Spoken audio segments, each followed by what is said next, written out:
Here's part 2 of lesson 2-3 from the lesson book. So we go on and talk about relative change and actual change. And so we want to make sure you're aware of how we use this word increase or decrease, that language, how that language gets used. And so if a quantity increases, right, the actual change is positive when the values go up. If a quantity decreases, the actual change is negative, or the actual change goes down, so the values are decreasing. However, it's also possible to describe and say something has decreased by 11, or that the change is negative 11, right? Using that language, but being aware, a negative change can be said to be a decrease by a positive number. So you can say the change is -5, or you can say it's decreased by 5. Notice that I don't say decreased by -5. And that's what these pages here, as you read through them, are trying to show you. If you have a decrease of 11, you can say it's decreased, the change is -11, or you can say it's a decrease of 11. So compare those two, how you can say it, but just make sure you say it correctly or understand how to interpret that correctly. The same thing can be said about increasing.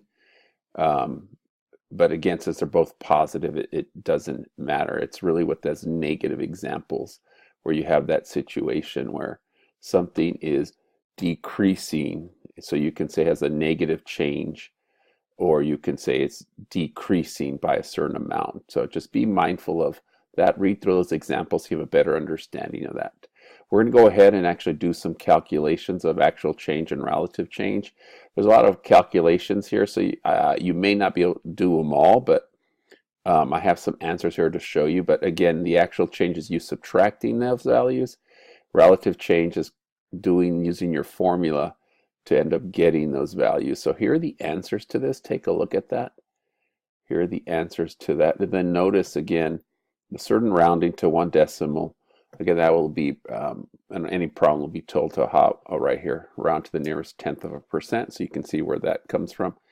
The absolute or actual change, notice this is the actual change here. It's just subtracting your values that you're subtracting from each other to get that actual change. And then absolute change, when you think about it, the absolute change is if you don't care about the negative. But those are the answers there. Just be mindful again of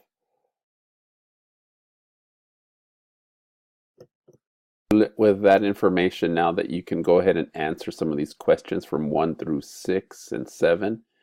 You can take a look at some of the answers to that question based off of your values that you got here. And all these were positive because they were all increasing. Those actual or absolute changes were positive there.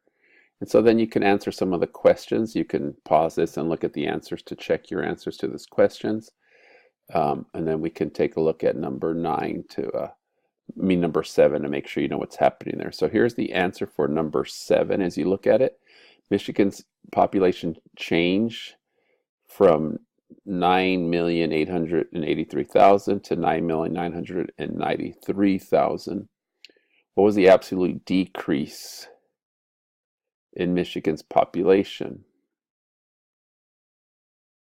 Oh, it fell. So right there, Michigan's population fell between those two. So you can see there was a decrease. Michigan's population decreased by how many? You would subtract those two numbers.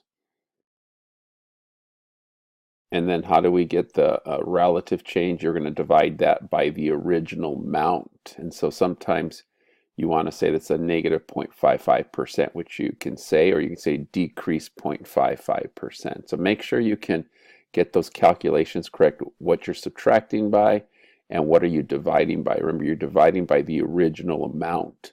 So in this problem here, you probably would, on this problem here, you're going to be doing 54,804 divided by the original amount, the 2,000. Since there was a decrease, the original amount is 9938. That's the bigger value.